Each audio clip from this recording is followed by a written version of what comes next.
Bonjour, c'est un plaisir de vous retrouver sur cette formation en langage PHP. Avec cette séance 20, nous allons attaquer les premières notions de ce nouveau paradigme que vous allez aborder avec ce langage pour le web. Et nous allons commencer par parler des classes et des objets. Donc j'ai employé ces deux termes, j'ai mis ces deux termes là dans le titre de la vidéo parce que c'est deux choses importantes pour démarrer, et nous allons voir un petit peu comment ça fonctionne. Alors jusqu'à présent, tout ce que vous avez vu en procédural, eh bien, c'était simplement la définition, on va dire, de plusieurs fonctions. Vous avez vu que vous pouviez factoriser, c'est-à-dire rassembler du code répété dans votre programme au sein de fonctions, et qu'ensuite il suffisait simplement de faire des appels à ces fonctions quand vous en avez besoin, pour faire tout un tas de choses. Donc ça, c'est une manière de procéder, c'est un des paradigmes que propose PHP, et comme j'avais dit, j'ai fait une vidéo sur ma chaîne qui parle des différents paradigmes en programmation. Si c'est un sujet qui vous intéresse, vous pouvez les retrouver dans la playlist Aide Générale. Alors pour les autres, on va aborder donc ça en PHP, on va voir un petit peu comment ça fonctionne, et déjà on va définir très simplement, parce qu'encore une fois je pars toujours du principe que mon cours s'adresse à des débutants, qui n'ont jamais forcément qu'à chaque type de formation, vous n'en avez jamais vu d'autres avant, que par exemple ici PHP est votre premier langage de programmation, donc c'est vraiment accessible pour tout le monde, et ceux qui connaissent évidemment déjà les notions, et vous avancerez tout simplement plus vite que les autres, et voilà, ce sera pas gênant en tout cas pour personne. Donc une classe, pour faire très simple, pour donner un exemple très parlant et illustrer au minimum, parce que ça sert à rien de se compliquer dans les schémas ou autres, vous pouvez représenter ça par un ensemble d'entités. C'est-à-dire qu'une classe, ça va définir en fait une entité au sein de votre application. Dans un jeu vidéo, ça pourrait être par exemple un guerrier, le fameux guerrier, donc le personnage, d'accord, qui serait une des entités de notre jeu vidéo. Comme il pourrait y avoir une entité pour les monstres, une entité pour les une classe pour les donjons, une classe pour, je sais pas moi, les objets de votre inventaire, les armes, enfin voilà, ce genre de choses. Dans d'autres systèmes, par exemple un système immobilier, on pourrait avoir une classe par exemple pour gérer nos habitations, d'accord, gérer des logements. Dans un hôpital, on pourrait avoir de quoi gérer par exemple des classes différentes pour gérer ce qui définit les médecins, ce qui définirait les patients, une classe pour définir les établissements, une classe pour définir les services, etc. etc. Et j'ai mis également ici un exemple pour le véhicule, pareil, qui définit donc une entité, d'accord, qui représente ce fameux véhicule. Voilà comment va fonctionner la programmation objet. On va avoir une sorte de boîte, si on peut dire ça, c'est-à-dire que vous avez par exemple une représentation de tout un tas de choses qui sont définies à l'intérieur, c'est-à-dire qu'il y a un premier développeur qui a créé cette classe, d'accord, donc il a écrit du code, et il a produit des fonctions, donc des fonctions de classe, chose qu'on appelle des méthodes, et on verra ça dans une prochaine vidéo, d'ailleurs je pense que ce sera pour la séance suivante, et les informations de cette classe que nous appelons, donc qui sont des simples variables en fait, comme vous le savez déjà le faire, mais en objet on appelle ça des attributs, ou des propriétés pour PHP. Voilà, l'un ou l'autre c'est la même chose en PHP. Je le dis puisque dans certains autres langages ce n'est pas forcément le cas. Donc voilà, on a des méthodes, des attributs. Ce qu'il faut comprendre grosso modo, donc encore une fois la classe c'est l'entité représentée, d'accord, c'est un peu le modèle qu'elle doit suivre.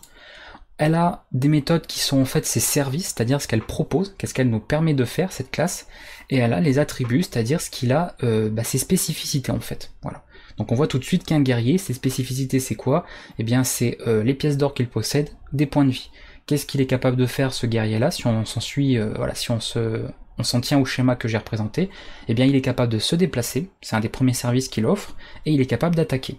Alors s'il y avait vraiment que ça dans cette classe guerrier, on se rendrait compte qu'il manque pas mal de choses, d'accord? On pourrait voir par exemple que il peut pas se défendre, il peut pas se soigner, il peut pas faire pas mal de choses.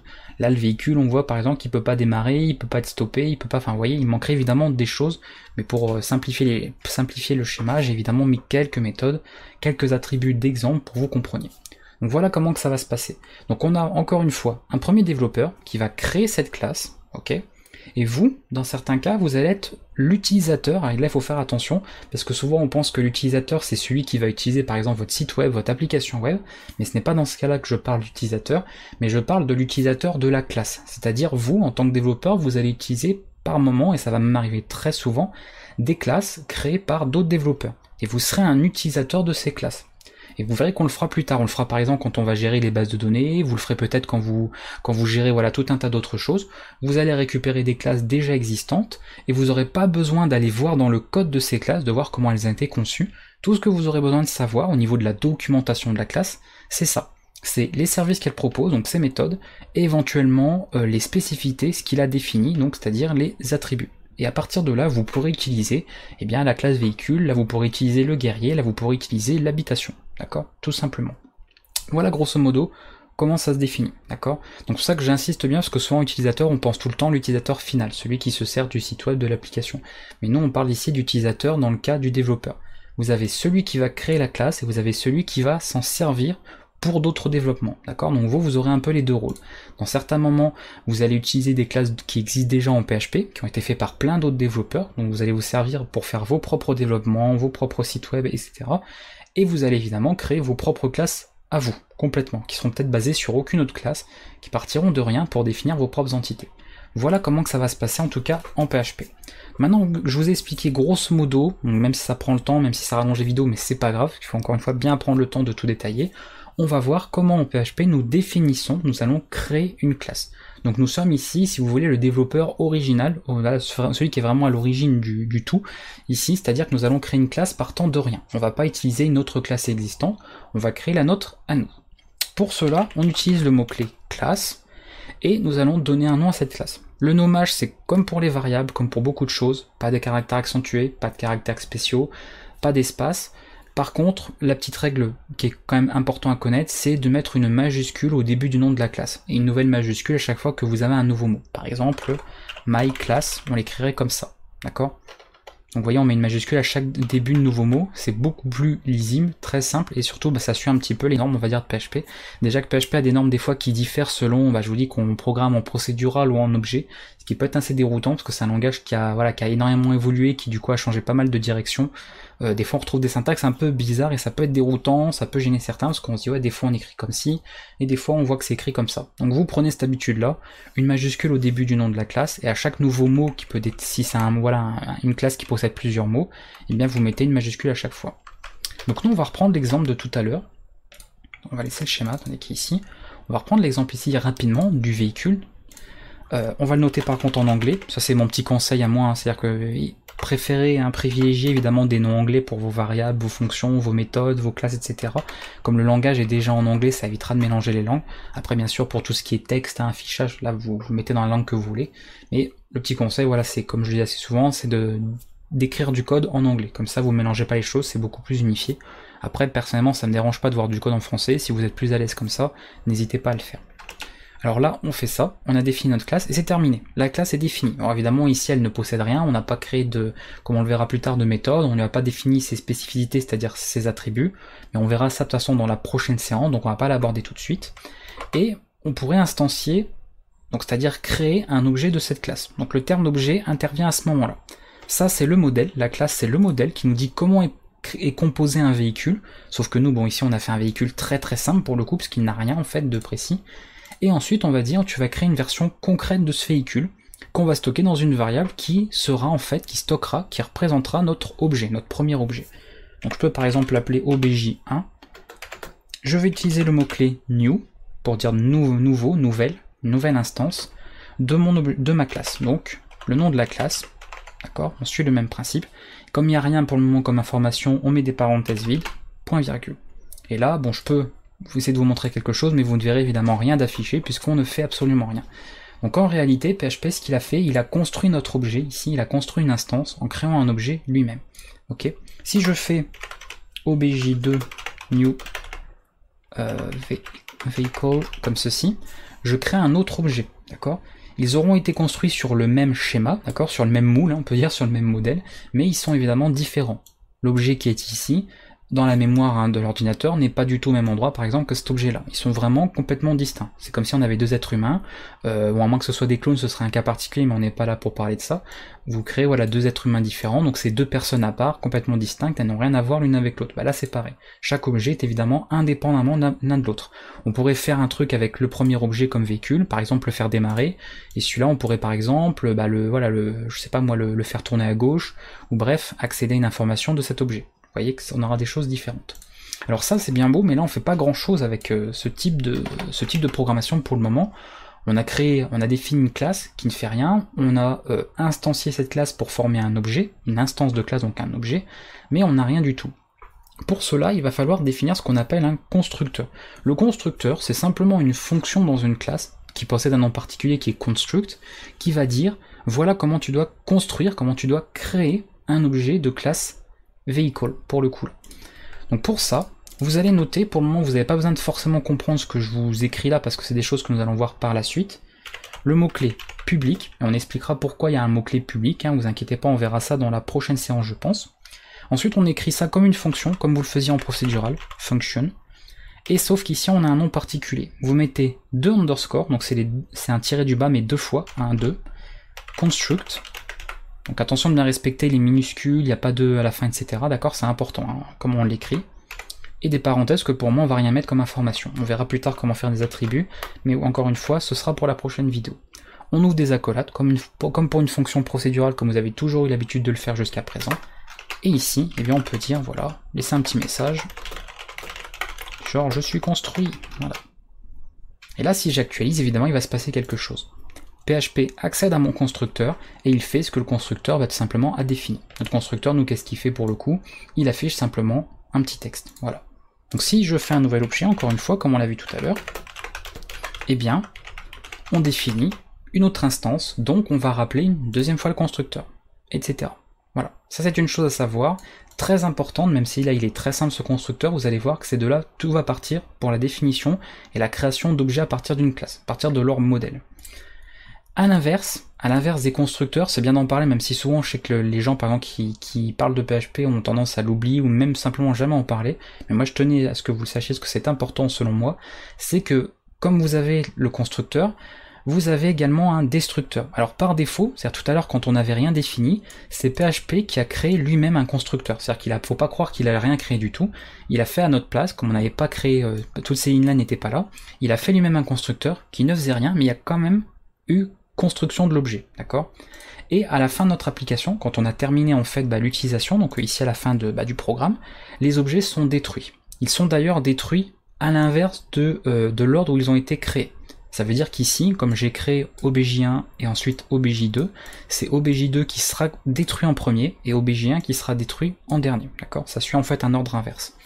Donc ça, en général, en PHP, je vous le dis clairement, contrairement à d'autres langages, tout ce qui est destructeur, donc destruction des objets, on ne le gère pas nous-mêmes, d'accord? On laisse PHP le faire, puisque PHP est un langage beaucoup plus haut niveau, par exemple, que le C++, donc c'est-à-dire qu'il va pouvoir libérer lui-même la mémoire proprement, voilà, faire la suppression des données et la libération mémoire comme il faut. On n'a pas besoin de s'en occuper, c'est pas un langage, le PHP, aussi bas niveau que le C ou que le C++, pardon, par exemple. Donc on s'occupe pas trop de ça. Mais dans certains moments, on a peut-être besoin de faire certaines manipulations précises lorsqu'on détruit un objet. Donc si ça arrive, si un jour vous avez vraiment besoin de faire quelque chose au moment où on détruit l'objet, vous pouvez définir évidemment la méthode, donc on en parle plus tard, pour le destructeur. Donc c'est la même chose que pour construct, sauf que c'est destruct, tout simplement. Et vous voyez qu'on met encore une fois, underscore, 2 tirés du bas. Vous voyez que c'est des méthodes qui ont un nom spécial. Donc ça, ce n'est pas à faire vous-même, c'est pour utiliser des méthodes spéciales pour PHP. Et ici, eh bien, on peut mettre « je suis détruit ». J'actualise. Qu'est-ce que j'ai fait comme erreur? Ah, j'ai pas mis simplement les mêmes... voilà. D'accord, je suis construit, on voit que les appels au destructeur se font tout seuls. Donc vous voyez là, j'ai pas une seule fois appelé cette... j'ai pas par exemple fait ça, hein. J'ai jamais fait ce genre de choses. Si vous regardez bien dans mon code, ok? C'est vous instanciez vous-même, avec le mot-clé new, le nom de la classe, ça va tout seul, d'accord? PHP va tout seul chercher cette méthode construct, c'est pour ça qu'elle doit être faite, c'est mieux, parce qu'une classe honnêtement sans constructeur c'est bizarre, ça peut exister mais dans des cas très spécifiques, très restreints. Et le destructeur, bon là je dis la plupart du temps, là dans la majorité des cas, on n'en fait même pas, on le définit pas, mais si vous aviez besoin de faire vraiment quelque chose en particulier seulement à l'instant où l'objet est détruit, et bien au moment où PHP va appeler le destructeur que vous avez défini, bah, il fera ce que vous avez ordonné de faire dans cette méthode. Sinon, bah, elle va simplement libérer la mémoire, détruire les objets comme un grand, et vous n'aurez pas besoin de vous en soucier. Donc ça c'est à vous de voir, ça je vous dis dans la majorité des cas vous n'en ferez jamais, d'accord, c'est assez rare, mais c'est bien de le savoir. C'est bien de savoir que nous avons des constructeurs à définir, ça c'est bien de le faire, et on peut aussi définir, donc réécrire en fait le destructeur. Au lieu que PHP utilise son système de destruction par défaut, qui est très simple pour le coup, même s'il libère il libère la mémoire, et ça c'est beaucoup plus complexe en tout cas, mais on peut définir d'autres choses, un comportement différent, en définissant notre propre méthode pour le destructeur. Donc voilà comment que ça se passe à ce niveau-là. Alors ce qu'il faut savoir, c'est comment nous allons créer cet objet, d'accord? Par exemple, dans certains moments, on va définir certaines choses pour le véhicule. Genre, on aura, et je vais pas le noter là parce que c'est pas le sujet de la vidéo, notre fameuse méthode, par exemple, tourner à droite, d'accord? Donc vous voyez, je l'écris même pas, je mets juste un nom comme ceci. Vous vous dites peut-être qu'à un moment donné, comment je peux dire, par exemple, à l'objet 2 d'aller tourner à droite? Parce que il faut bien que la classe elle soit capable de savoir quel objet fait quoi, d'accord? Alors pour cela, plus tard, on définira en fait l'objet qui permet d'utiliser l'information, d'accord? C'est-à-dire que si on veut le faire avec objet 2, on utilisera notre variable. C'est pour ça que l'on stocke comme ça les objets dans des variables pour pouvoir les identifier. Parce que nous, en termes de code, on sait voilà que ça correspond au premier objet, ça correspond au deuxième. Comme ça, on se mélange pas. Et au niveau de la classe en elle-même, elle va créer une pseudo-variable automatiquement qui s'appelle this. Je vais vous le noter là. Donc $this, qui représente l'instance courante.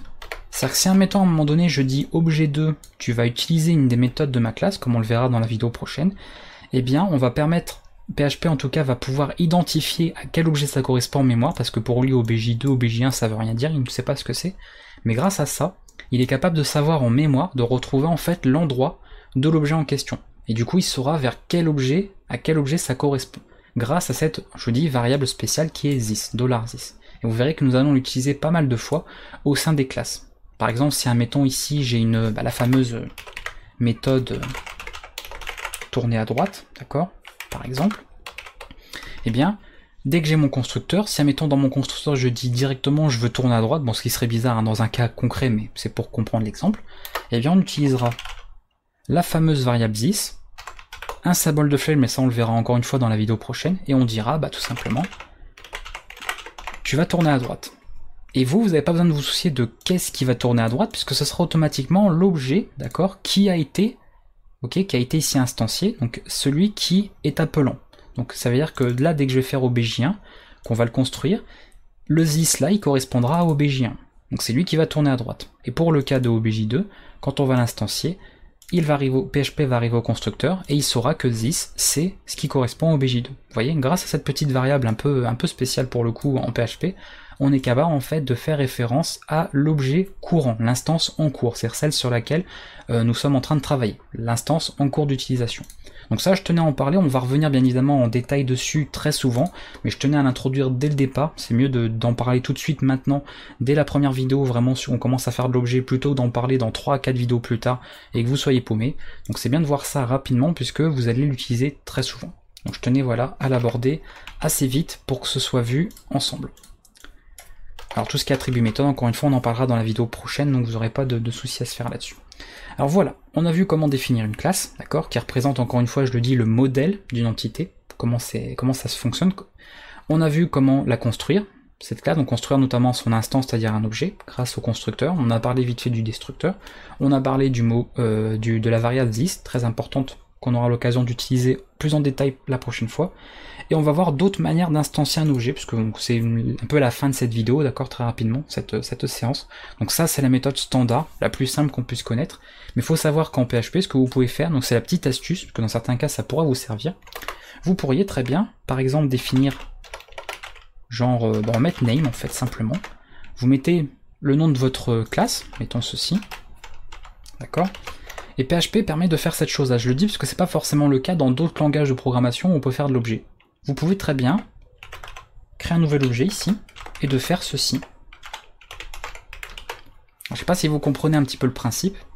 En bref, il va remplacer $name par le contenu de votre variable. Et on voit que c'est véhicule. D'accord? Donc on arrive à comprendre que en réalité, ça va faire un new, tout ce que nous avons là. D'accord? Donc ça je le dis, c'est important, c'est pour ça que j'en parle ici, parce que ce n'est pas forcément possible, on ne peut pas forcément faire ça dans d'autres langages de programmation qui permettent de programmer en objet. PHP le permet et des fois ça aide pas mal.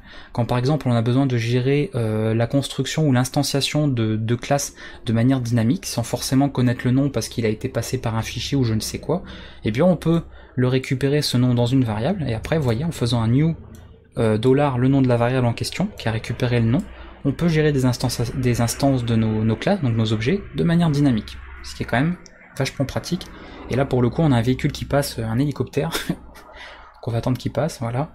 Vous voyez, on a créé un objet réel en fait, sans s'en rendre compte. On a fait un véhicule, mais un véhicule qui vole cette fois pour le coup. On va faire une méthode de vol stationnaire. Alors voilà pour cette instanciation. Il y a également d'autres manières, on peut faire des instanciations via un mot-clé statique, mais tout ce qui est statique on n'en a pas forcément parlé, et c'est pareil, c'est des cas assez rares, donc je dispenserai cette partie-là en tout cas. On aura peut-être l'occasion de l'aborder par la suite, mais c'est vraiment des cas particuliers. Donc ça c'est vraiment ce qu'il y a à retenir. Le mot-clé new pour créer une nouvelle instance, et si vous avez besoin de gérer vos instances de manière dynamique, sachez que vous pouvez le faire avec des variables, d'accord? Si vous avez tout compris sur la notion, et je l'espère pour vous à ce stade de la formation, sur les variables en PHP, vous pouvez faire comme ça fonctionnera aussi. Et je pense qu'on va pouvoir s'arrêter là pour cette première séance, c'était pas trop loin, je pense pas avoir passé trop de temps pour vous expliquer ça, j'ai mal à parler.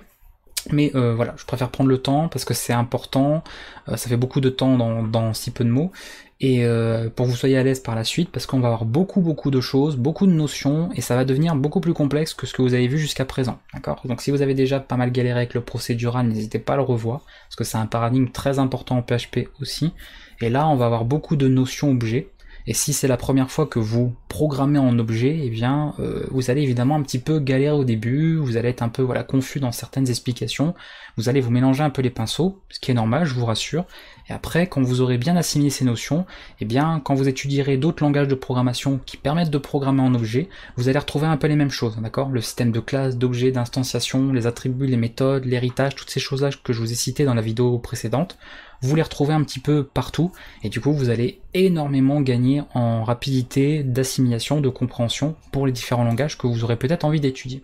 En tout cas, je m'arrête là pour cette séance, j'espère que ça a été suffisamment clair.